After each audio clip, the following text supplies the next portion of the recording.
Hello दोस्तों, क्या हाल है। तारीख आज 18 जनवरी 2025, दिन शनिवार, हिंदी तिथि पंचमी। और आइए बात करते हैं आज के मुख्य समाचार में देश भर की तमाम बड़ी खबरों पर नजर डालते हैं। देखिए पहली खबर, आज राष्ट्रीय विज्ञान ड्रामा महोत्सव 2024-25 का आयोजन होगा। शनिवार को नई दिल्ली के राष्ट्रीय विज्ञान केंद्र में यह आयोजन किया जाएगा। वहीं प्रधानमंत्री नरेंद्र मोदी भी आज शनिवार को देश के 50,000 से भी ज्यादा गाँवों में 65 लाख से ज्यादा संपत्ति कार्ड वितरित करेंगे। जी हाँ दोस्तों, स्वामित्व योजना के तहत लाखों लोगों को उनकी संपत्ति का मालिकाना हक मिलेगा। आज ये कार्ड देश के 10 राज्यों और 2 केंद्र शासित प्रदेशों के तकरीबन 50,000 से भी ज्यादा गांवों और 230 से ज्यादा जिलों में रहने वाले संपत्ति मालिकों को दिए जाएंगे। और ये संपत्ति कार्ड मिलने से लोगों के जमीन से जुड़े आपसी झगड़े खत्म होंगे, क्योंकि लोगों को जमीन का मालिकाना हक मिल पाएगा। चलिए अगली खबर है, इसी महीने की अंतिम तारीख 31 जनवरी से शुरू होगा संसद का बजट सत्र। और दोस्तों ये बजट 2025 के सत्र का पहला चरण 31 जनवरी से 13 फरवरी तक चलेगा और दूसरा चरण 10 मार्च से 4 अप्रैल तक चलेगा। अगले महीने 1 फरवरी को देश की वित्त मंत्री निर्मला सीतारमण देश का 8वां बजट पेश करेगी। तो कुल मिलाकर 31 जनवरी से 4 अप्रैल तक जो ये बजट सत्र रहेगा, इस दौरान पहले ही दिन संसद के दोनों सदनों को संबोधित करेगी देश की राष्ट्रपति द्रौपदी मुर्मू भी। और पूरे बजट सत्र में कुल 27 बैठकें भी होगी। और दोस्तों इस बार के बजट में ये सरकार की 9 प्रमुख प्राथमिकताएं रहेगी। कृषि, रोजगार, social justice, manufacturing and services, energy, urban development, infrastructure समेत इन प्राथमिकताओं पर सरकार बजट में फोकस रखेगी। और वहीं खबर है दोस्तों कि बजट 2025 में भारतीय रुपये की गिरावट को रोकने का भी इंतजाम किया जाएगा। तो सरकार इससे जुड़ा भी सख्त कदम उठा सकती है और रुपये की वैल्यू बढ़ाने के लिए कुछ नई योजनाएं भी लाई जा सकती हैं। और इस बार के बजट में जनगणना के लिए भी सरकार कुछ बड़ी घोषणाएं कर सकती है। 6 साल बाद जनगणना की राशि को भी दुगुना किया जाएगा। चलिए अगली खबर देखिए, ऑटो एक्सपो 2025 की शुरुआत हुई। पहले ही दिन मारुति ने अपनी पहली इलेक्ट्रिक ई विटारा पेश की। इसकी अनुमानित कीमत 20 लाख रुपए तक हो सकती है। और इसके अलावा दोस्तों हुंडई कंपनी ने भी अपनी क्रेटा का ईवी वर्जन लॉन्च किया। इसकी शुरुआती कीमत 18 लाख रुपए तक हो सकती है। कंपनी का दावा है कि फुल चार्ज करने पर आपको 473 किलोमीटर तक की रेंज मिलेगी। और इस क्रेटा ईवी में 52 सेफ्टी स्टैंडर्ड फीचर भी मिलेंगे। मारुति ई विटारा से इसका मुकाबला होगा। और 2 व्हीलर में भी हीरो मोटोकॉर्प ने लॉन्च किए 4 नए प्रोडक्ट्स। 250 सीसी सेगमेंट में भी हीरो कंपनी ने कदम रखा है। अभी एक दिन पहले आपको पता होगा प्रधानमंत्री नरेंद्र मोदी ने ये भारत मोबिलिटी 2025 का उद्घाटन किया था। कल 17 जनवरी से ये शुरू हुआ, जो कि 22 जनवरी तक चलेगा पूरा इवेंट। इस दौरान और भी कई सारी कारें और बाइक्स लॉन्च होगी।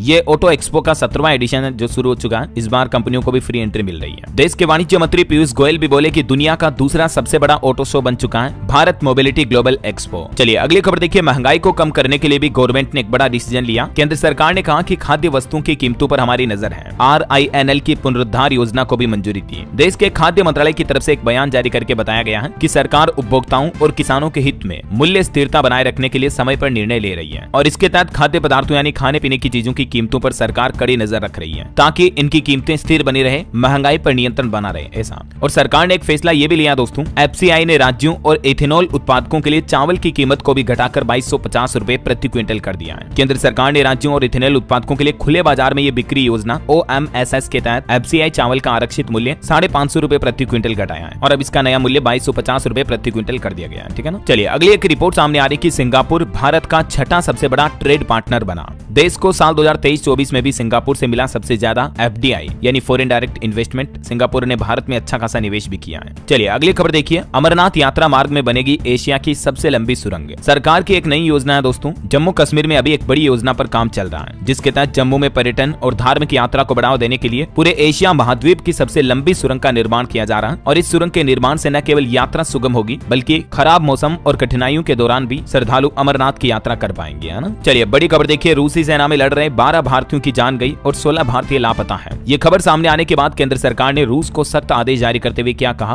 भारत के विदेश मंत्रालय ने कहा कि रूस यूक्रेन जंग में जो 12 भारतीयों की मौत हुई, इसके अलावा भी रूसी सेना की तरफ से लड़ रहे 16 भारतीय लापता हैं। फंसे भारतीयों को जल्द ही वापस लाएंगे। और रूस को यह भी आदेश दिया कि रूस में अब जितने भी भारतीय सैनिक शामिल हैं रूसी सेना में, उन सबको तुरंत भारत भेजा जाए। और स्टूडेंट छात्र छात्राओं के लिए एक बड़ी खबर आ रही दोस्तों, अब 1 साल में ले सकेंगे आप BEd की डिग्री। जी हाँ, 1 ईयर BEd कोर्स को NCTE की तरफ से मंजूरी मिल चुकी है। 2030 के बाद तो जो अभी BEd का कोर्स चल रहा है वो बंद ही हो जाएगा। खास करके टीचिंग फील्ड में करियर बनाने की सोच रहे युवाओं के लिए, स्टूडेंट छात्र छात्राओं के लिए ये बड़ा काम का अपडेट है। अभी सरकार का प्लान है 2030 तक जो अभी 2 वर्षीय BEd पाठ्यक्रम है उसको बंद करने की तैयारी की जा रही है। इसके अलावा 4 साल की ग्रेजुएशन डिग्री धारक ही डायरेक्टली BEd कोर्स में प्रवेश ले पाएंगे और PG डिग्री धारक भी 1 साल के पाठ्यक्रम में दाखिला यानी कि एडमिशन ले पाएंगे। तो ये NCTE की तरफ से नया आदेश भी जारी किया गया है। चलिए बड़ी खबर देखिए, प्रदूषण को लेकर सुप्रीम कोर्ट की तरफ से सख्त टिप्पणी की गई। उत्तर प्रदेश और हरियाणा राज्य सरकारों को सख्त निर्देश जारी किया है। सुप्रीम कोर्ट ने कहा कि यूपी और हरियाणा NCR में पटाखों पर बैन लगाएं। कठोर आदेश देंगे क्योंकि सरकार को कोई चिंता नहीं है। एक 40 साल पुरानी याचिका पर भी सुनवाई करते हुए सुप्रीम कोर्ट ने कहा कि समय रहते पटाखों और दूसरे प्रदूषण फैलाने वाली चीजों पर तुरंत प्रतिबंध लगाने का निर्देश दिया है। सुप्रीम कोर्ट ने कहा कि पर्यावरण की समस्याएं गंभीर हैं और कोर्ट को कार्रवाई करनी होगी। वहीं देखिए बड़ी खबर, डोनाल्ड ट्रंप के शपथ ग्रहण समारोह में जाएंगे मुकेश अंबानी भी। ट्रंप के साथ कैंडल लाइट डिनर भी करेंगे। 18 तारीख को आज ही अमेरिका रवाना होंगे और 20 तारीख को जो ट्रंप का शपथ ग्रहण समारोह होगा उसमें ये भी शिरकत करेंगे। और दोस्तों एक बड़ी दुर्घटना की खबर देखिए, अंतर्राष्ट्रीय न्यूज से अपडेट है। ये यूरोप जा रहे 44 पाकिस्तानियों की समंदर में डूबकर मौत हो गई। मोरक्को के पास अटलांटिक महासागर में नाव पलट गई। ये सभी अवैध तरीके से स्पेन जा रहे थे और इस हादसे में 44 पाकिस्तानी नागरिकों की डूबकर जान चली गई। बताया जा रहा है कि नाव पर 80 से ज्यादा लोग सवार थे, जिसमें से 50 से ज्यादा की मौत होने की खबर है। और हाईकोर्ट का एक बड़ा फैसला देखिए दोस्तों, बॉम्बे हाईकोर्ट ने केस की सुनवाई करते हुए फैसला सुनाया। कहा कि शादी से मना करना किसी को खुद की जान लेने के लिए उकसाना नहीं है। और ये फैसला सुनाते हुए बॉम्बे हाईकोर्ट ने एक युवक को भी बरी कर दिया। कहा कि ब्रेकअप के बाद अगर कोई लड़की खुद की जान ले लेती है तो उसके लिए बॉयफ्रेंड जिम्मेदार नहीं है। बॉम्बे हाईकोर्ट की नागपुर स्थित बेंच की तरफ से एक GF-BF यानी लड़का लड़की गर्लफ्रेंड बॉयफ्रेंड के मामले पर यह बड़ा फैसला सुनाया, जिसमें लड़की खुद की जान ले लेती है तो परिजन उसके बॉयफ्रेंड पर केस लगाते हैं उसको उकसाने के लिए, लेकिन हाईकोर्ट ने लड़के को पूरी तरह से बरी कर दिया। हाल ही में इस तरह का एक फैसला सुप्रीम कोर्ट ने भी सुनाया था, देख सकते हैं आप डिटेल। और इसके अलावा दोस्तों पति पत्नी के मामले को लेकर भी सुप्रीम कोर्ट की तरफ से एक नया फैसला सुनाया गया, जिसमें कहा कि जबरन विवाह अगर कोई लड़की महिला पत्नी करती है तो उस पत्नी को गुजारा भत्ता पाने का कोई हक नहीं है। दरअसल सुप्रीम कोर्ट ने जबरन विवाह के एक मामले में हाईकोर्ट द्वारा अपीलकर्ता के बेल की शर्त के रूप में पत्नी को 4000 रुपए हर महीना गुजारा भत्ता देने के निर्देश को भी रद्द कर दिया। अदालत ने कहा कि धारा 438 के तहत शक्ति का इस्तेमाल कर ऐसी अप्रासंगिक शर्त नहीं लगा सकती है कोई पत्नी। देख सकते हैं आप सुप्रीम कोर्ट ने इस फैसले में और क्या बयान दिए। चलिए अगला अपडेट देखिए, दिल्ली के छात्रों के लिए फ्री होगी अब बस सर्विस। अरविंद केजरीवाल की तरफ से दिल्ली विधानसभा चुनाव के पहले एक और बड़ा ऐलान किया गया। इसके अलावा केजरीवाल ने केंद्र सरकार पीएम नरेंद्र मोदी को एक पत्र लिखकर ये भी मांग की है कि मेट्रो में भी, मतलब दिल्ली मेट्रो में भी स्टूडेंट को किराए में 50% तक की छूट मिले। और बाकी महिलाओं के बाद स्टूडेंट के लिए भी दिल्ली सरकार ने फिलहाल बसों में सफर फ्री करने की घोषणा की है। इधर बीजेपी ने भी देखिए दोस्तों दिल्ली विधानसभा चुनाव को लेकर अपना संकल्प पत्र जारी किया, जिसमें कहा कि एक तो दिल्ली में लोगों को 5 रुपए में भरपेट खाना मिल पाएगा। इसके अलावा भी दिल्ली चुनाव के लिए बीजेपी ने खजाना खोल दिया। घोषणा पत्र में गैस सिलेंडर और फ्री योजनाओं के कई बड़े ऐलान किए हैं। देखिए दिल्ली चुनाव के लिए भाजपा का संकल्प पत्र जारी हुआ। घरेलू गैस सिलेंडर पर 500 रुपए तक की सब्सिडी मिलेगी और त्योहारी मौके पर जैसे होली दिवाली हो गए, इस मौके पर एक गैस सिलेंडर मुफ्त में दिए जाएंगे और महिलाओं को हर महीने 2500 रुपए भी मिलेंगे। वैसे दिल्ली विधानसभा चुनाव को लेकर कांग्रेस ने भी अपना मैनिफेस्टो जारी किया है। ये कंपैरिजन आप देख सकते हैं महिलाओं, बुजुर्ग और स्टूडेंट के लिए। आम आदमी पार्टी के अभी क्या घोषणाएं हैं, भाजपा ने क्या क्या घोषणाएं की और कांग्रेस ने क्या क्या ऐलान किया है, तीनों का ही कंपैरिजन देख लीजिएगा। क्योंकि मैं कभी कभी अलग अलग बताता हूं तो आप कहते हो कि यार डीएलएस भाई केवल बीजेपी का बताते हो, केवल आम आदमी पार्टी का बताते हो, आप कांग्रेस का नहीं बताते हो, तो इसलिए मैंने टेबल में ये तीनों के कंपैरिजन डाल दिए। ठीक है। और गैस सिलेंडर सब्सिडी वगैरह को लेकर भी बीजेपी, आम आदमी पार्टी, कांग्रेस ने हेल्थ और एलपीजी सिलेंडर पर ये घोषणाएं की हैं। और बिजली, पानी और ऑटो चालकों के लिए भी भाजपा ने तो कोई घोषणा नहीं की ऑटो चालकों के लिए। आम आदमी पार्टी ने ऑटो चालकों की बेटी की शादी पर 1 लाख रुपए देने की घोषणा की है। कांग्रेस ने भी फिलहाल इनके लिए कोई अनाउंसमेंट नहीं किया। ये तीनों राजनीतिक पार्टियों के आप मैनिफेस्टो के बड़े ऐलान देख सकते हैं। ठीक है ना। बाकी कल दिन में मैंने डीएलएस न्यूज चैनल पर अलग से एक वीडियो भी बनाया था, जिसमें बताया था कि 2025 की अब तक की सबसे बड़ी घोषणाएं रही है। तो ये तो पता चलेगा वक्त के साथ ही कि विधानसभा चुनाव होने के बाद दिल्ली में किसकी सरकार आती है और कौन अपने कितने वादे पूरे कर पाते हैं। फिलहाल देखिए दोस्तों, सुप्रीम कोर्ट की तरफ से दिल्ली को लेकर एक और बड़ा फैसला सुनाया गया कि दिल्ली में फिलहाल आयुष्मान भारत योजना लागू नहीं होगी। सुप्रीम कोर्ट ने दिल्ली हाई कोर्ट के फैसले पर भी रोक लगा दी है। और सुप्रीम कोर्ट के इस फैसले के बाद दिल्ली के पूर्व मुख्यमंत्री केजरीवाल ने तो बीजेपी सरकार पर निशाना साधते हुए कहा कि आयुष्मान भारत योजना देश का सबसे बड़ा घोटाला है। सुप्रीम कोर्ट के फैसले का तर्क देते हुए केजरीवाल ने यह भाजपा पर निशाना साधा। केजरीवाल बोले कि भाजपा का संकल्प पत्र भी झूठ का पुलिंदा है, कानून व्यवस्था सुधारने पर एक भी लाइन इसमें नहीं है। तो ये कुछ चुनावी बयानबाजी चल रही है। और इसी बीच दिल्ली वासियों के लिए एक और अपडेट है दोस्तों, अभी दिल्ली एनसीआर में थोड़ा प्रदूषण कम हुआ है तो ग्रेप 3 के प्रतिबंध भी हट चुके हैं। तो अब दिल्ली में BS3 पेट्रोल और BS4 डीजल वाहन तो चल पाएंगे। ठीक है ना। हालांकि ग्रेप 1 और 2 की पाबंदियां फिलहाल अभी भी लागू रहेगी। चलिए अगली खबर देखिए आप। देश की राष्ट्रपति द्रौपदी मुर्मू ने डी गुके समेत 4 खिलाड़ियों को खेल रत्न पुरस्कार से सम्मानित किया, जिसमें एक तो शूटर मनु को भी और जो चेस वर्ल्ड के चैंपियन रहे हाल ही में डी गुकेश, उन समेत 4 खिलाड़ियों को ये खेल रत्न अवार्ड मिले हैं। पैरालंपिक्स में जेवलिन का गोल्ड मेडल जीतने वाले नवदीप समेत 34 खिलाड़ियों को अर्जुन पुरस्कार अवार्ड भी दिए गए। खेल रत्न किन किन खिलाड़ियों को मिले, 4 खिलाड़ियों के नाम आप देख सकते हैं। करंट अफेयर्स के हिसाब से बहुत ही इंपॉर्टेंट है, तो ये जरूर ध्यान रखिएगा आप। और इसके अलावा खेल समाचार पर एक और खबर है दोस्तों, चैंपियंस ट्रॉफी के लिए आज टीम इंडिया का ऐलान हो जाएगा। टाइमिंग से लेकर खेलों तक के A to Z डिटेल सामने आ चुके हैं। भारत 18 जनवरी को करेगा चैंपियंस ट्रॉफी टीम का ऐलान। अजीत अगरकर और रोहित शर्मा करेंगे प्रेस कॉन्फ्रेंस। और बताया जा रहा है दोस्तों कि इस भारतीय टीम के ऐलान के दौरान शमी की वापसी हो सकती है, सूर्या और शार्दुल को बाहर किया जा सकता है। 19 फरवरी से ये टूर्नामेंट शुरू होंगे। ठीक है। और बाकी तो आज ऑफिशियल टीम के अनाउंसमेंट के बाद पता चली जाएगा। और स्पोर्ट्स न्यूज से एक और बड़ी खबर देखिए, ऑस्ट्रेलिया से हार के बाद अब BCCI ने 10 सख्त नियम लागू किए। घरेलू क्रिकेट खेलना होगा, सीरीज के दौरान कोई विज्ञापन नहीं किया जा जा सकेगा,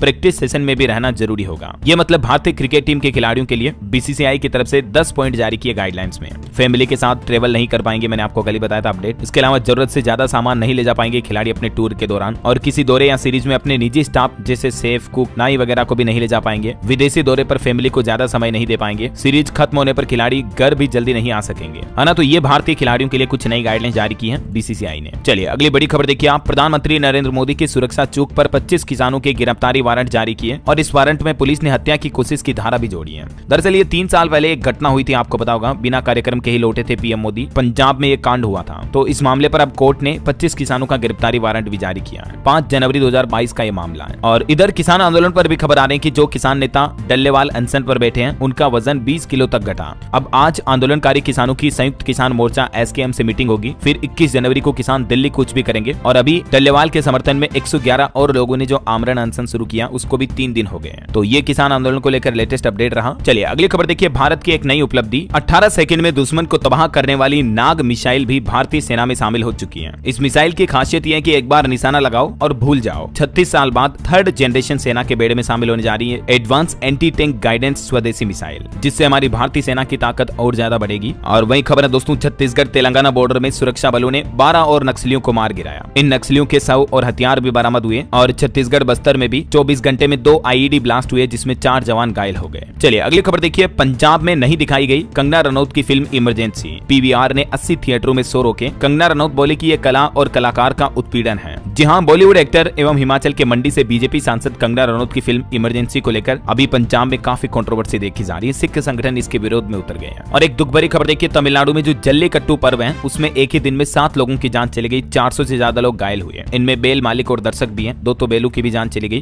दरअसल तमिलनाडु के अलग अलग जिलों में जो पोंगल के मौके पर ये जल्लीकट्टू त्योहार मनाया जाता है, इसमें 7 लोगों की जान गई। बेलू के साथ ये त्योहार मनाते हैं, आपको पता होगा, ये तस्वीरें सोशल मीडिया पर आपने देखी भी होगी। 2500 साल पुराना एक खेल है जल्लीकट्टू, जिसमें आवारा गुस्साए हुए सांडों को कंट्रोल करने की कोशिश करते हैं लोग बाग। चलिए अगली खबर देखिए आप। MUDA केस में 300 करोड़ की प्रॉपर्टी जब्त हुई। ईडी ने कर्नाटक के मुख्यमंत्री सिद्धारमैया और अन्य लोगों की 140 से ज्यादा संपत्तियां सीज की। ईडी ने मैसूर अर्बन डेवलपमेंट अथॉरिटी यानी MUDA मूडा जमीन घोटाला केस में ये कर्नाटक के मुख्यमंत्री और अन्य लोगों पर कार्रवाई की है। मूडा घोटाले को लेकर विपक्ष लगातार मुख्यमंत्री सिद्धारमैया का इस्तीफा भी मांग रहा है। इस बीच ईडी की तरफ से यह कार्रवाई की गई। और खबर है दोस्तों, जम्मू कश्मीर के कठुआ में सुरक्षा बलों का सर्च ऑपरेशन जारी है। गणतंत्र दिवस से पहले जम्मू क्षेत्र में सुरक्षा भी बढ़ाई गई। चलिए अगला अपडेट आ रहा। पदोन्नति नहीं मिलने से परेशान है केंद्रीय सचिवालय सेवा के 13,000 से ज्यादा अधिकारी। बीते 13 साल में भी इनको प्रमोशन नहीं मिल पाया है। CSS को 2600 अतिरिक्त पदों की जरूरत है। और अभी ठंडे बस्ते में है कैडर पुनर्गठन समिति की रिपोर्ट भी। केंद्र सरकार की रीढ़ की हड्डी कही जाने वाली केंद्रीय सचिवालय सेवा यानी CSS के अधिकारी भी पदोन्नति के मोर्चे पर लगातार पिछड़ते जा रहे हैं। देखिए जरा ये रिपोर्ट, मतलब हजारों सरकारी कर्मचारियों का प्रमोशन नहीं हो पा रहा है, इसलिए चिंतित है ये अधिकारी कर्मचारी। और वैसे अभी आपको पता होगा, एक दिन पहले केंद्र सरकार ने 8वें वेतन आयोग को भी मंजूरी दे दी है। तो इससे भी सरकारी कर्मचारियों की सैलरी और पेंशन में 25 से 30% तक की बढ़ोतरी होने की उम्मीद है। पिछले 7 आयोगों के बाद 50 रुपए से 18,000 रुपए तक न्यूनतम वेतन तो अभी पहुंच चुका है 7th पे कमीशन तक। ये आप पिछले हिस्टोरिकल डेटा आप देख सकते हैं दोस्तों, 1946-47 से लेकर अभी 2014 से 16 तक 7th पे कमीशन के दौरान 18,000 रुपए तक प्रति महीना न्यूनतम वेतन जो सरकारी कर्मचारियों को मिल रहा है। ठीक है, तो अभी 8th पे कमीशन लागू होने के बाद सरकारी कर्मचारियों की सैलरी कुल कितनी बढ़ सकती है, पेंशन और ग्रेच्युटी पर भी क्या असर पड़ सकता है, तो इसको लेकर डिटेल जानकारी मैंने कल शाम को DLS न्यूज पर एक अलग से वीडियो में बताई थी। अगर आपने ये वीडियो नहीं देखा तो जरूर देख लीजिएगा। इसमें आपको 8th पे कमीशन 8वें वेतन आयोग से जुड़े हर एक सवाल का कांच की तरह क्लियर जवाब मिल जाएगा। न्यूनतम सैलरी कितनी बढ़ेगी, पेंशन और ग्रेच्युटी में क्या प्रभाव पड़ेगा, सारी जानकारी A to Z इन्फॉर्मेशन आपको इस वीडियो में मिल जाएगी। ठीक है ना, तो आप देख लीजिएगा। और फिलहाल देखिए अगली खबर दोस्तों, एक रिपोर्ट सामने आ रही है। प्रधानमंत्री इंटर्नशिप योजना के लिए 81% भारतीय उद्योग इस योजना के समर्थन में है। 10% इंटर्न को पूर्णकालिक कर्मी बनने का इरादा भी सरकार ने अब इस योजना के अंदर तय किया है। वहीं खबर है, उत्तर प्रदेश की योगी सरकार ने जल जीवन मिशन में एक बड़ी उपलब्धि हासिल की है। इसके चलते यूपी राज्य को PM अवार्ड से भी सम्मानित किया जाएगा। यूपी सरकार की जल उपलब्धि के डेटा भी आप देख सकते हैं। और वहीं खबर है दोस्तों, इस बार आने वाली 26 जनवरी गणतंत्र दिवस परेड में दिखेगी आत्मनिर्भर भारत की झलक। आपको गणतंत्र दिवस परेड में भारतीय सेना अपनी स्वदेशी और अत्याधुनिक सैन्य ताकत का प्रदर्शन करते हुए नजर आएगी, जिसमें मतलब भारत की ही बनाई हुई missile system, BrahMos mobile launcher और भी कई सारे डिफेंस के हथियार आपको मेड इन इंडिया के नजर आएंगे। और खबर है कि भारत बांग्लादेश सीमा सुरक्षा के लिए भी कोलकाता में आयोजित हुआ BSF फील्ड कमांडरों का सम्मेलन। वहीं दोस्तों डिजिटल पेमेंट पर एक रिपोर्ट सामने आ रही है कि डिजिटल भुगतान में सबसे आगे UPI रहा। बीते महीने दिसंबर में 16.73 बिलियन रुपए का लेन देन हुआ और इस तरह से UPI ने अपने पिछले सारे रिकॉर्ड तोड़ते हुए नया मुकाम हासिल किया है डिजिटल ट्रांजैक्शन में। मतलब आजकल हर कोई गूगल पे, फोन पे, पेटीएम पेटीएम वगैरह इनका इस्तेमाल करने लगा है ना। और वही खबर है कि 2035 तक भारत अपना खुद का अंतरिक्ष केंद्र यानी स्पेस स्टेशन स्थापित कर लेगा। केंद्रीय राज्य मंत्री डॉक्टर जितेंद्र सिंह की तरफ से यह बड़ी घोषणा की गई है। इसरो भी अभी इस परियोजना पर काम कर रहा है। बहरहाल अभी तो कुछ और महत्वपूर्ण और काम की खबरें देखेंगे दोस्तों अपन, लेकिन फिलहाल वक्त हो चला है आज के ताजा मौसम समाचार जानने का। और हाँ, आपको याद दिला दूं, अगर आप डीएलएस न्यूज चैनल पर पहली बार आए हैं और चैनल को अभी तक भी सब्सक्राइब नहीं किया ना दोस्तों, तो जुड़ जाइए इससे। चैनल को सब्सक्राइब करके बेल आइकन जरूर दबा दीजिएगा। और बाकी आपका दिल करे मन करे तो एक लाइक और शेयर भी कर देना। इससे होगा ये दोस्तों कि आप और मैं आपस में जुड़े रहेंगे। रोजाना एक दूसरे के साथ काम की खबरें, महत्वपूर्ण मुख्य समाचार, गवर्नमेंट की नई स्कीम, नई योजनाओं की जानकारी एक दूसरे के साथ शेयर करते रहेंगे, ठीक है ना। आप खुद एक बार चैनल पर जाकर देखना, डेली के लेटेस्ट ब्रेकिंग न्यूज अपडेट वगैरह है, सब कुछ आपको इस चैनल डीएलएस न्यूज पर मिल जाते हैं, ठीक है। तो देख लेना एक बार आप अपने हिसाब से। फिलहाल अपन आगे बढ़ते हैं मौसम अपडेट में। तो देखिए आप 20 जनवरी के बाद उत्तर प्रदेश समेत 11 राज्यों में बारिश का अलर्ट है। मौसम विभाग की तरफ से लेटेस्ट चेतावनी जारी की गई, जिसमें कहा कि पश्चिमी विक्षोभ की वजह से बारिश और बर्फबारी कई राज्यों में देखने को मिलेगी। अभी भी देखिए आप, बीते दिन दिल्ली में कोहरे की वजह से 117 फ्लाइट लेट हुई, 27 ट्रेनें भी लेट रही। हिमाचल में बर्फबारी की वजह से 200 सड़कें बंद पड़ी हैं। मध्य प्रदेश, राजस्थान के 20 शहरों में पारा 10 डिग्री से भी कम चल रहा है। मतलब कड़ाके की ठंड देखने को मिल रही है दोस्तों देश के कई राज्यों में। देखिए आप कुछ अलग अलग राज्यों के मानसून अपडेट। मध्य प्रदेश की बात करें तो भोपाल, इंदौर समेत 18 जिलों में कोल्ड डे रहा बीता दिन। रायसेन सबसे ठंडा इलाका रहा। ग्वालियर में आज भी स्कूलों की छुट्टियां घोषित कर दी गई हैं और 19 जनवरी के बाद एमपी में फिर से ठंड बढ़ेगी। बात करें उत्तर प्रदेश की तो देखिए 55 जिलों में कोहरा छाया रहा और कोहरे की वजह से कई सड़क दुर्घटनाओं की घटनाएं भी देखी गई। यूपी कौशाम्बी में भी एक ट्रक और बोलेरो टकराई, जिसमें एक व्यक्ति की जान चली गई, 6 लोग जख्मी हो गए। आज भी दोस्तों उत्तर प्रदेश में बारिश और ओले गिरने की चेतावनी है। इधर राजस्थान की बात करें तो राजस्थान में माउंट आबू में तो तापमान 0 डिग्री तक पहुंच चुका है।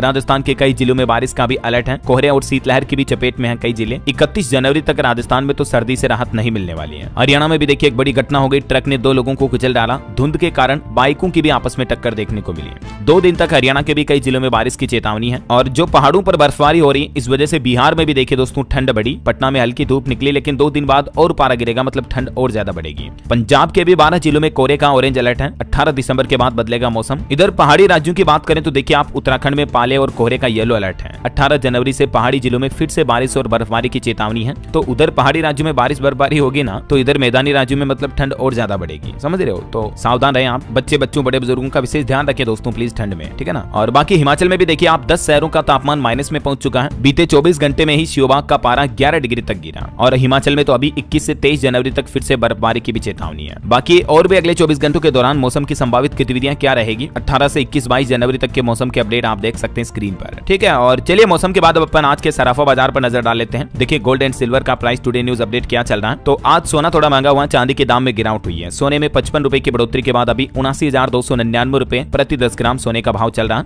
जबकि चांदी 90,820 रुपए प्रति किलो बिक रही है। चांदी में अच्छी खासी गिरावट देखी गई, 964 रुपए प्रति किलो की। चलिए मार्केट अपडेट भी देख लेते हैं। भारतीय स्टॉक मार्केट में देखिए सेंसेक्स 423 अंक गिरकर 76,619 पर बंद हुआ। निफ्टी भी 109 अंक टूटा। प्राइवेट बैंकों के शेयर्स में सबसे ज्यादा गिरावट देखी गई। और निवेशकों के लिए एक खबर है दोस्तों, आने वाले आईपीओ के लिए तैयार रहें। रिपोर्ट आ रही कि अगले 2 साल में देश की 1000 से भी ज्यादा कंपनियां अपना आईपीओ लॉन्च कर सकती है। तो अच्छे खासे अपॉर्चुनिटी मिलेंगे आपको स्टॉक मार्केट में निवेश करने के लिए, ठीक है। चलिए मार्केट के बाद अब अपन आगे बढ़ते हैं खबरों में। तो खबर देखिए आप, केंद्रीय मंत्री जयंत सिंह चौधरी ने solar mobile van training units का शुभारंभ किया। इसका मकसद है ग्रामीण विकास को बढ़ावा देना। इस पहल का उद्देश्य ग्रामीण क्षेत्रों में वित्तीय और डिजिटल साक्षरता को बढ़ावा देना है। मतलब ये वैन गांव-गांव में जाकर लोगों को इस डिजिटल तकनीक, टेक्नोलॉजी, साक्षरता के बारे में अवगत कराएगी, ठीक है। और खबर है दोस्तों, रिलायंस जियो ने बाजी मारी, VONR नेटवर्क को फिर से शुरू किया। VONR का फुल फॉर्म है वॉइस ओवर न्यू रेडियो तकनीक। रिलायंस जियो की तरफ से अपने 5G ग्राहकों के लिए नई तकनीक तैनात की है। अच्छा, इससे फायदा क्या होगा, अगर आपके पास भी जियो की सिम है तो अब आपको नेटवर्क कॉलिंग के दौरान उच्च गुणवत्ता और स्पष्टता का वादा किया कंपनी ने। मतलब कॉलिंग के अंदर आवाज और क्लियर आएगी। कई बार होता है ना, हम फोन करते हैं आवाज कट कट के आती है, क्लियर नहीं आती है। तो ये VONR टेक्नोलॉजी लॉन्च होने के बाद अब आपको जियो की कॉलिंग और क्लियरिटी में देखने को मिलेगी। और वहीं खबर है, सूचना और प्रसारण मंत्रालय ने भी 1994 के केबल टेलीविजन नेटवर्क नियमों की संशोधित अधिसूचना भी जारी की है। और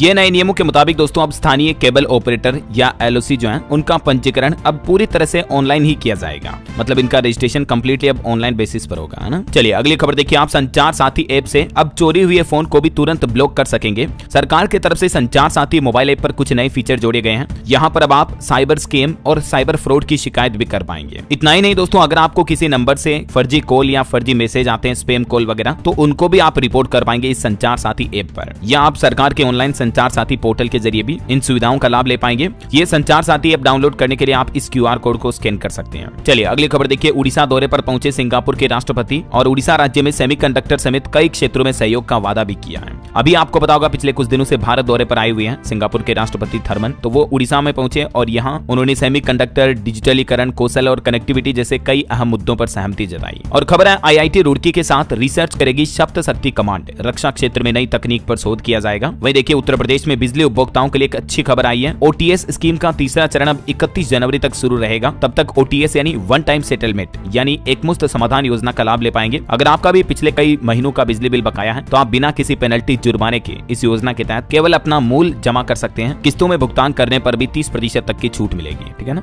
इसके अलावा एक और अच्छी खबर देखिए, यूपी के शहर में होगा करीब 5000 करोड़ का निवेश, 16000 लोगों को रोजगार मिलेगा। बात हो रही है नोएडा शहर की, जहां तेजी से विकास हो रहा है। यहाँ लगभग 18 नई कंपनियां निवेश करेगी। 4800 करोड़ के इस निवेश से औद्योगिक, संस्थागत, व्यावसायिक और आवासीय क्षेत्रों में डेवलपमेंट देखने को मिलेगा, है ना। और दोस्तों आपको सावधान करने वाली एक खबर बताता हूँ। देखिए आप बिहार में बायोमेट्रिक फिंगरप्रिंट से सीधे ग्रामीणों को चूना लगाया गया। 100 से ज्यादा ग्रामीण खाताधारकों के खातों से 40 लाख रुपए निकाल लिए गए। बिहार के भागलपुर से ये बड़े फ्रॉड की घटना सामने आई है। तभी तो मैं आपको कहता हूं दोस्तों कि रोजाना हमेशा सतर्क रहें। आप समझ रहे हो, आजकल कई तरह के फर्जीवाड़े होते रहते हैं। तो अपने फिंगरप्रिंट, बायोमेट्रिक डेटा वगैरह, आधार कार्ड में भी आप इन चीजों को लॉक कर सकते हैं। मैं आपको आए दिन बताता रहता हूँ इन चीजों के टिप्स के बारे में, है ना। चलिए अगली खबर देखिए, ओम बिरला ने किया भारत सोलर एक्सपो का शुभारंभ राजस्थान में और कहा कि सोलर हब बनेगा राजस्थान। और इस नए उद्घाटन से दुनिया में सर्वाधिक सोलर ऊर्जा उत्पादन वाला राज्य बनेगा राजस्थान। लोकसभा स्पीकर ओम बिरला की तरफ से यह उद्घाटन किया गया है। और केंद्र सरकार का भी एक फैसला देखिए दोस्तों, राष्ट्रीय इस्पात निगम लिमिटेड के लिए 11,440 करोड़ रुपए के राहत पैकेज को भी मंजूरी दी है, जिससे कि इस इंडस्ट्री को और बढ़ावा मिलेगा। और एक बड़ी खबर आ रही है, चीन और हांगकांग से कनेक्शन पाया गया। 1858 करोड़ रुपए के क्रिप्टो लेन देन केस में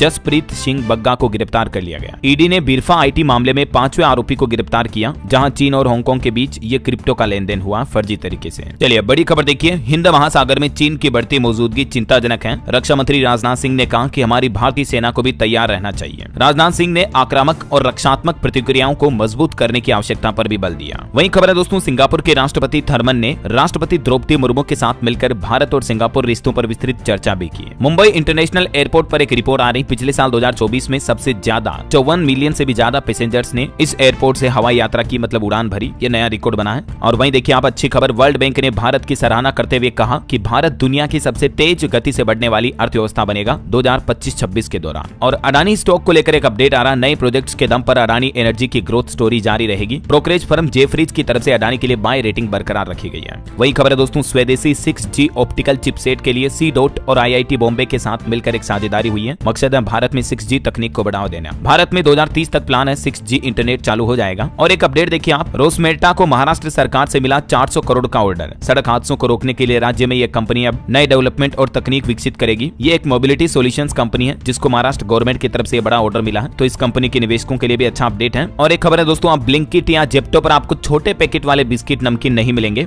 FMCG कंपनियों की तरफ से ये फैसला लिया गया। और इसके पीछे मकसद ये दोस्तों की ये जो कंपनियां है ना, ये छोटे पैकेजिंग वाले प्रोडक्ट्स को क्विक कॉमर्स पर बेचना बंद करेगी। इसके पीछे कारण है छोटे दुकानदारों का काम आसान करना है। इसके लिए ये कंपनियां अब क्विक कॉमर्स के लिए अलग अलग कीमतों पर पैक लॉन्च करेगी और इसके लिए काम भी शुरू कर दिया है। वहीं जोमेटो कंपनी ने ब्लिंकिट में 500 करोड़ का और नया निवेश भी किया। अब तक टोटल जोमेटो की इसमें 2800 करोड़ की इन्वेस्टमेंट हो चुकी है। वहीं देखिए बड़ी खबर, पश्चिम बंगाल में 12 डॉक्टरों के निलंबन पर बवाल मचा। मिदानपुर अस्पताल में अनिश्चितकालीन हड़ताल का ऐलान किया गया। डॉक्टरों की तरफ से यह हड़ताल की चेतावनी दी है। और खबर है दोस्तों, अयोध्या आने वाले श्रद्धालुओं को बड़ी सौगात मिलने वाली है। अयोध्या में हेल्थ ATM खुलेंगे, 30 रुपए में आपकी स्वास्थ्य जांच हो पाएगी। अयोध्या के राम भक्तों को योगी सरकार की तरफ से यह बड़ा तोहफा दिया गया है। अलग अलग तरह की जांच के लिए मात्र आपको 30 रुपए देने पड़ेंगे। ब्लड प्रेशर, शुगर या हीमोग्लोबिन जैसी जांच कर पाएंगे आप, है ना। इसके अलावा यूपी में देखिए हाई स्कूल इंटर की परीक्षा में नकल करने वाले छात्रों की कॉपी चेक नहीं की जाएगी। यूपी बोर्ड की तरफ से परीक्षाओं में नकल रोकने के लिए ये खास कदम उठाया गया और सख्त आदेश जारी किया है। चलिए यूपी की बात हो ही रही है दोस्तों, तो मैं आपको प्रयागराज महाकुंभ के कुछ अपडेट भी बता देता हूँ। देखिए आप किसान नेता राकेश टिकैत भी पहुंचे महाकुंभ, संगम में लगाई डुबकी और बोले कि योगी जी ने बहुत अच्छी व्यवस्था की है।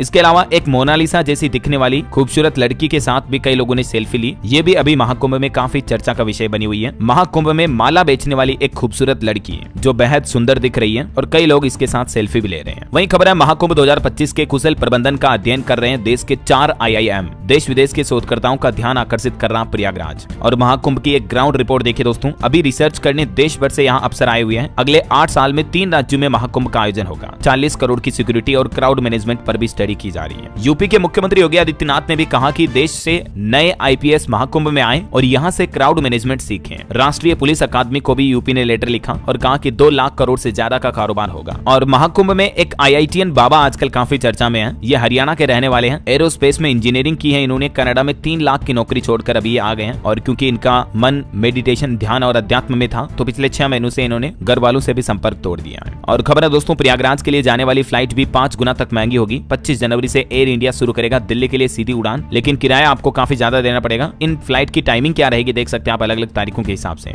और खबर है जल्द ही राहुल गांधी और प्रियंका गांधी भी महाकुंभ में आएंगे। कांग्रेस सेवा दल ने तैयारी शुरू की। इसके अलावा महाकुंभ में एक नया आदेश जारी हुआ, सिर्फ आधार कार्ड दिखाने पर ही आपको बेड मिलेगा। छत्तीसगढ़ के श्रद्धालुओं को भी पवेलियन में रहना खाना फ्री होगा। महाकुंभ में किन्नर संतों के आशीर्वाद के लिए भी लंबी लाइनें लगी हुई दिख रही हैं। किन्नर अखाड़े में सबसे ज्यादा भीड़ नजर आ रही है। और अब तक दोस्तों महाकुंभ में पिछले 6 दिन में 7 करोड़ से भी ज्यादा श्रद्धालुओं ने स्नान किया। 29 जनवरी को महाकुंभ का अगला अमृत स्नान होगा। महाकुंभ में कानून एवं व्यवस्थाएं बनाए रखने के लिए 28 फरवरी तक के लिए निषेधाज्ञा भी लागू हुई, मतलब लॉ एंड ऑर्डर जारी किया प्रशासन द्वारा। ओके, तो ये तो रहे कुंभ से जुड़े अपडेट। और चलिए आगे बढ़ते हैं खबरों में। देखिए खबर है चीन पर अमेरिकी टैरिफ बढ़ने से भारत का निर्यात बढ़ेगा। क्रिसिल की रिपोर्ट में दावा किया गया कि इससे एशियाई बाजार प्रभावित होंगे। ट्रंप ने टैरिफ बढ़ाने की धमकी दी थी। वहीं खबर है दोस्तों, हरियाणा में महिला सरपंचों को बनाया जाएगा गांव का ब्रांड एम्बेसडर। बेटी बचाओ बेटी पढ़ाओ अभियान के तहत मुख्यमंत्री नायब सिंह सैनी की तरफ से यह बड़ा ऐलान किया गया। इससे महिला सरपंचों और महिलाओं को आगे बढ़ने का भी मौका मिलेगा, है ना। वहीं खबर है साइबर अपराध से निपटने के लिए यूपी पुलिस की तरफ से एक नई वेबसाइट लॉन्च की गई है, और ये इस वेबसाइट का डोमेन URL भी है cyberpolice.uppolice.gov.in। तो इस पर अब आप साइबर क्राइम की रिपोर्ट भी दर्ज करा पाएंगे, और साइबर अपराध से जुड़ी सभी जानकारियां भी आपको इस पर मिल जाएगी, जहां से आप सावधान हो सकते हैं, ठीक है ना। चलिए अगली खबर देखिए, अंगदान के लिए 1111 संकल्प पत्र भरवाएंगे। महिला विंग करेगी सामाजिक कुरीतियों पर प्रहार। राजस्थान के अंदर ये नई पहल की जा रही है। इसके अलावा राजस्थान में शिक्षा विभाग ने 250 स्कूलों को भी मर्ज कर दिया है। 200 स्कूलों में नामांकन शून्य हुए, मतलब जहां स्कूलों में बच्चे बहुत कम थे उन स्कूलों का मर्जर हो चुका है। बीकानेर निदेशालय की तरफ से आदेश में ये स्कूलों का मर्ज किया गया। इसके अलावा झारखंड में भी देखिए दोस्तों, सभी शिक्षक ध्यान दें, अब करनी होगी 50 घंटे की ट्रेनिंग। सीधा ऊपर से ऑर्डर आया, झारखंड के सभी सरकारी स्कूलों के शिक्षकों के लिए न्यूनतम 50 घंटे का प्रशिक्षण यानी ट्रेनिंग अनिवार्य कर दिया है। ऑनलाइन ऑफलाइन दोनों तरह के प्रशिक्षण शामिल है। शिक्षकों को डाइट में भी जाकर 5-6 घंटे का प्रशिक्षण प्राप्त करना होगा। और ये ट्रेनिंग लेना क्यों जरूरी है, इस बाबत जारी आप झारखंड शिक्षा विभाग का आदेश भी देख सकते हैं दोस्तों स्क्रीन पर। वहीं खबर है बिहार बक्सर के 36 गाँव के लिए खुशखबरी। नीतीश सरकार की तरफ से एक बड़ा ऐलान किया गया, 6 महीने के अंदर अंदर इन गाँव में स्वास्थ्य सेवाओं को बेहतर करने के लिए काम शुरू हो जाएगा। खबर है दोस्तों, साल 2025 की शुरुआत केंद्र की नरेंद्र मोदी सरकार के लिए बहुत ही अच्छी रही। रिपोर्ट्स के मुताबिक जनवरी के पहले 15 दिनों में ही देश के विकास ने जबरदस्त रफ्तार पकड़ी है। काफी इंफ्रास्ट्रक्चर से जुड़े प्रोजेक्ट का उद्घाटन और शिलान्यास देखने को मिला है। वहीं पीएम मोदी ने भारत के पहले प्राइवेट सैटेलाइट समूह की तारीफ करते हुए कहा कि ये युवाओं की असाधारण प्रतिभा है। जो अभी एक दिन पहले पिक्सेल कंपनी ने सैटेलाइट लॉन्च किया था, भारत का प्राइवेट सेक्टर का सबसे पहला, तो स्पेस सेक्टर में पीएम मोदी ने भारतीय युवाओं की तारीफ की है। खबर है दोस्तों, अब विदेशी व्यापार का भी सेटलमेंट रुपये में हो पाएगा। आरबीआई की तरफ से FEMA नियमों में बदलाव का प्रस्ताव भी पेश किया है। ये कुछ नियमों की जानकारी आप देख सकते हैं, क्योंकि लगातार डॉलर के मुकाबले रुपया कमजोर हो रहा है, तो इसी को ऊपर उठाने के लिए आरबीआई की तरफ से ये नई पहल की गई है। वहीं खबर देखिए आप, मध्य प्रदेश में भी पीएम आवास योजना के लिए नए लाभार्थियों का सर्वे शुरू हुआ। 31 मार्च तक आवास प्लस मोबाइल ऐप के जरिए घर घर जाकर सर्वे किया जाएगा। आप खुद भी इस ऐप पर जाकर रजिस्ट्रेशन कर सकते हैं पीएम आवास योजना का लाभ लेने के लिए। वहीं खबर है झारखंड में सरकारी डेयरी कंपनी मेधा को बढ़ावा देगी झारखंड सरकार। सरकारी कार्यालयों के बाहर बूथ वगैरह भी बनाए जाएंगे। चलिए दोस्तों, कुछ और स्टेट न्यूज अपडेट देख लेते हैं फटाफट से। देखिए राजस्थान के किसानों ने 29 जनवरी को गांव बंद का ऐलान किया। किसान पंचायत का आंदोलन का निर्णय भी लिया। किसान पंचायत ने न्यूनतम समर्थन मूल्य पर खरीद की गारंटी कानून लागू करने की मांग को लेकर राजस्थान में 29 जनवरी को कई गांवों को बंद करने का ऐलान किया, खास करके कोटा जिले में। वहीं महंगाई पर बड़ी खबर आ रही है। राजस्थान में जयपुर दिल्ली हाईवे पर टोल टैक्स बढ़ चुका है। अब कार ड्राइवर को 35 रुपए ज्यादा टोल टैक्स देना पड़ेगा। सड़कों के रिनोवेशन के बाद ये दरें बढ़ाई गई है। अब कहां कितना टोल लगेगा, पहले ये चार्ज थे, अब बढ़कर ये हो चुके हैं। वहीं खबर है राजस्थान में डॉक्टर्स की सुरक्षा के लिए भी कानून बनाने की मांग की जा रही है। प्री बजट बैठक में बोले डॉक्टर्स, कहा कि प्राइवेट हॉस्पिटल के पैकेज की रेट भी बढ़ाएं भजन लाल सरकार। और छत्तीसगढ़ के लिए अच्छी खबर है दोस्तों, राज्य में कचरे से बनेगी CNG जैसी गैस। बिलासपुर समेत 6 शहरों में बायोगैस प्लांट लगाए जाएंगे। 600 करोड़ का निवेश भी किया जाएगा। वहीं खबर है छत्तीसगढ़ में पेंशनर्स का DA भी बढ़ाया गया। नगरीय निकायों के रिटायर्ड कर्मचारियों के महंगाई भत्ते में 4 से 9% तक की बढ़ोतरी की जाएगी। ये छत्तीसगढ़ सरकार की तरफ से अच्छा फैसला लिया गया है। वहीं खबर देखिए छत्तीसगढ़ बिलासपुर में शिक्षा की गुणवत्ता बढ़ाने की तैयारी। 505 स्कूलों के प्राचार्यों की बैठक में DEO ने जारी किए निर्देश। 22 जनवरी को होगा मेगा शिक्षक पालक सम्मेलन भी। वहीं दोस्तों छत्तीसगढ़ में OBC आरक्षण समाप्त करने का भी विरोध किया। कांग्रेस ने धरना दिया। कांग्रेसियों का आरोप है कि अपने लोगों को लाने के लिए आरक्षण समाप्त किया गया। चलिए खबर देखिए आप, उत्तर प्रदेश के 14 जिलों के DM और 3 कमिश्नर बदले गए। यूपी सरकार ने प्रशासन में बड़ा फेरबदल किया। वहीं खबर है दोस्तों बिहार में कोर्ट के 11,000 कर्मियों की हड़ताल खत्म हुई। पटना हाईकोर्ट में हुई हाई लेवल मीटिंग, उसके बाद फैसला लिया गया। हालांकि कर्मियों का कहना कि अगर उनकी मांगे पूरी नहीं हुई तो मार्च महीने में फिर से हड़ताल पर जाएंगे। बिहार के 111 कोर्ट में काम करने वाले तकरीबन 11,000 कर्मचारियों ने हड़ताल आखिरकार समाप्त की। वहीं खबर है झारखंड में 10 ट्रेनें 11 से 13 दिनों के लिए कैंसिल रहेगी। 3 ट्रेनों के रूट बदले गए। ये 10 ट्रेनें रद्द रहेगी, जिनकी पूरी लिस्ट भी आप देख सकते हैं। और खबर देखिए दोस्तों, हरियाणा सरकार के सीक्रेट दस्तावेज लीक हुए, 370 पटवारियों को भ्रष्ट बताया, जाति भी लिखी, जिला वाइज लिस्ट बनाई, अब पटवार एसोसिएशन ने सवाल भी पूछे। और खबर है हरियाणा के भी 9 खिलाड़ियों को खेल पुरस्कार से सम्मानित किया गया। मनु भाकर को खेल रत्न मिलने पर टीचर और बच्चों ने डांस भी किया। स्वीटी समेत 8 खिलाड़ियों को अर्जुन अवार्ड भी दिया गया। हरियाणा के मुख्यमंत्री ने प्रदेश भर के अधिकारियों के साथ बैठक भी की और कहा कि गन कल्चर या नशे को बढ़ावा देने वाले गानों पर अपनी निगरानी रखें पुलिस। चलिए खबर है दोस्तों, पंजाब में परसों 20 जनवरी से डॉक्टरों की हड़ताल शुरू होगी। सुरक्षा और प्रमोशन की मांग है डॉक्टरों की, और बोले कि नई भर्ती भी करे सरकार। वहीं देखिए पंजाब में पन बस कॉन्ट्रैक्ट कर्मचारियों की सैलरी बढ़ाई जाएगी, 5% बढ़ोतरी का आदेश जारी हुआ। 1 साल पूरा करने वाले कर्मचारियों को लाभ मिलेगा। इधर हिमाचल में देखिए कांगड़ा में 675 करोड़ की विकास परियोजनाओं का उद्घाटन और शिलान्यास किया मुख्यमंत्री सुक्खू ने। महिला थाना का भी उद्घाटन किया। वहीं खबर है दोस्तों, उत्तराखंड में 4 धाम यात्रा के लिए अलग से प्राधिकरण का गठन किया जाएगा। पर्यटन मंत्री ने कहा कि तैयारियां पूरी हुई, गठन से पहले तीर्थ पुरोहितों से भी राय मशवरा लेगी उत्तराखंड सरकार। ओके, और चलिए कुछ एजुकेशनल अपडेट्स देख लेते हैं। देखिए एक तो SBI PO रिक्रूटमेंट में आवेदन करने की तारीख बढ़ चुकी है, अब आप 19 जनवरी तक आवेदन कर पाएंगे। और खबर है दोस्तों, हिमाचल प्रदेश में शिक्षा विभाग का एक बड़ा फैसला, कम छात्रों वाले स्कूलों में टीचर बदले जाएंगे। नए नियमों के तहत मतलब जिन स्कूलों में स्टूडेंट बहुत कम है उन टीचर्स का ट्रांसफर किया जाएगा दूसरे स्कूलों में, और दूसरों का वहां ट्रांसफर किया जाएगा। और दिल्ली में नर्सरी 2025-26 एडमिशन की पहली मेरिट लिस्ट जारी हुई, फरवरी में दूसरी लिस्ट आएगी, 14 मार्च को एडमिशन क्लोज हो जाएंगे। वहीं सरकारी नौकरी पर एक अपडेट है, कोल इंडिया में 434 पदों पर भर्ती निकली है। ग्रेजुएट से लेकर इंजीनियर तक को मौका है। लास्ट डेट रहेगी इसकी 14 फरवरी 2025। ठीक है, इसके अलावा राजस्थान में एक नई सुविधा शुरू हुई है, अब स्कूल कॉलेज में ही आप पासपोर्ट बनवा पाएंगे। मोबाइल बैंक के जरिए नई सुविधा भी मिलेगी। लोकसभा स्पीकर की तरफ से नया कनेक्ट प्रोग्राम शुरू किया, मैंने आपको कल ही बताया था अपडेट। ओके, और चलिए दोस्तों एजुकेशन के बाद कुछ अंतरराष्ट्रीय न्यूज अपडेट देख लेते हैं। देखिए आखिरकार खत्म होगा 15 महीने से चल रहा इजराइल हमास का युद्ध। सीज फायर की डील फाइनल हुई, इजराइल की रक्षा कैबिनेट की तरफ से मंजूरी भी मिल चुकी है। आखिरकार गाजा संघर्ष पर विराम लगने जा रहा, सुरक्षा कैबिनेट से प्रस्ताव पर मुहर लगी। वहीं दोस्तों चाइना की पॉपुलेशन पर एक रिपोर्ट आ रही कि लगातार तीसरे साल भी चीन की जनसंख्या गिरी, 2024 में 14 लाख कम हुई। अभी चीन के राष्ट्रपति शी जिनपिंग के साथ में चाइना की गिरती जनसंख्या सबसे बड़ी चुनौती बनी हुई है। ओके, और चलिए अंत में आज के राशिफल पर नजर डालते हैं। देखिए वृष राशि के लोग बिजनेस में महत्वपूर्ण फैसले ले सकते हैं, और कर्क राशि के लोगों को आज सितारों का साथ भी मिल सकता है। और भी कुछ अलग अलग राशियों का राशिफल आप देख सकते हैं स्क्रीन पर। और हाँ दोस्तों, आप मुझे कमेंट करके बताइए कि अभी हमारे देश में ऑटोमोबाइल भारत मोबिलिटी एक्सपो का आयोजन किन किन शहरों में हो रहा है। किन्हीं 2 शहरों के नाम बताइए, कमेंट करके आपको लिखना है। सही जवाब देने वाले लोगों को रैंडमली सेलेक्ट होने पर DLS न्यूज टीम की तरफ से एक शानदार सरप्राइज गिफ्ट जीतने का मौका मिलेगा। और इसी के साथ ही अगर आपको वीडियो अच्छा लगा तो इसे लाइक करना, शेयर भी करना। DLS न्यूज चैनल को सब्सक्राइब करके बेल आइकन जरूर दबा देना, रोजाना ऐसी इन्फॉर्मेटिव काम की जानकारियां देखते रहने के लिए। ओके, ख्याल रखिएगा अपने आप का, अपने परिवार का। मिलेंगे अगले नेक्स्ट अपडेट में, तब तक के लिए जय हिंद, जय भारत, वंदे मातरम।